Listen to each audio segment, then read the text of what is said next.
আসসালামু আলাইকুম ভিউয়ার্স, আশা করি সবাই ভালো আছেন। রহমতের বার্তা নিয়ে আমাদের মাঝে আবারও ফিরে এলো পবিত্র মাহে রমজান। আমরা জানি রমজানকে 3 ভাগে ভাগ করা হয়েছে: রহমত, মাগফিরাত এবং নাজাত। আজ আমরা কথা বলবো রমজানের প্রথম 10 দিন অর্থাৎ রহমতের দশক নিয়ে। এই 10 দিন কেন এত গুরুত্বপূর্ণ এবং কিভাবে আমরা এই সময়টাকে কাজে লাগাতে পারি তা নিয়ে আজকের ভিডিও।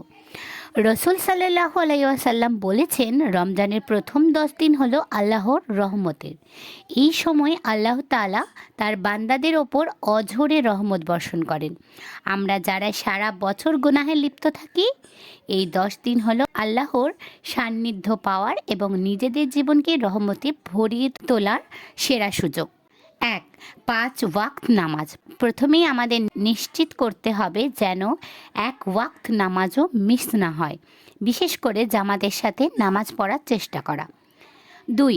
বেশি বেশি দোয়া করা। রহমতের এই দশকের একটি বিশেষ দোয়া আমরা বেশি বেশি পড়তে পারি, যেটি হলো রাব্বিক ফির ওয়ারহাম ওয়া আনতা খায়রুর রহিমিন। হে আমার প্রতিপালক, আমাদের ক্ষমা করুন এবং আমাদের প্রতি দয়া করুন, আপনি শ্রেষ্ঠ দয়ালু। 3. কুরআন তেলাওয়াত। অন্তত প্রতিদিন নির্দিষ্ট একটি অংশ কোরআন তেলাওয়াত করার অভ্যাস করুন।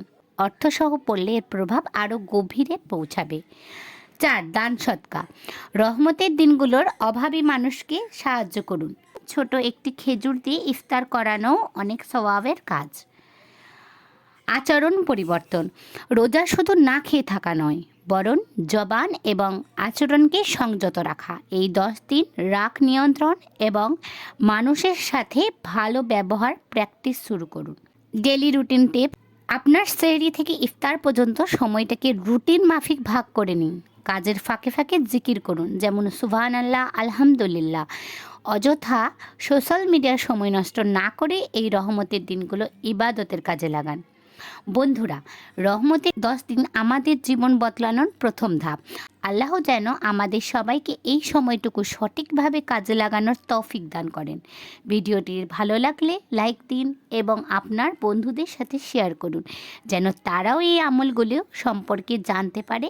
পরবর্তী ভিডিওতে আমরা মাগফিরাতের দশক নিয়ে কথা বলবো ইনশাআল্লাহ। ততক্ষণ পর্যন্ত সবাই ভালো থাকুন, সুস্থ থাকুন। আল্লাহ হাফেজ।